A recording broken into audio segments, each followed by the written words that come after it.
today's video, ayan, mag-check ta early in the morning about sa mga observation. This is eco glamping. Ayan, yan yung itsura ng surroundings. So ganyan yung nasa loob.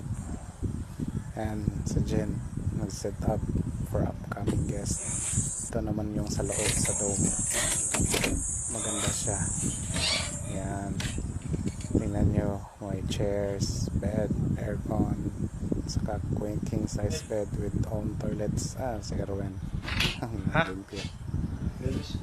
Ayan, maganda yung pool view niya, pool view. And this is the other domes.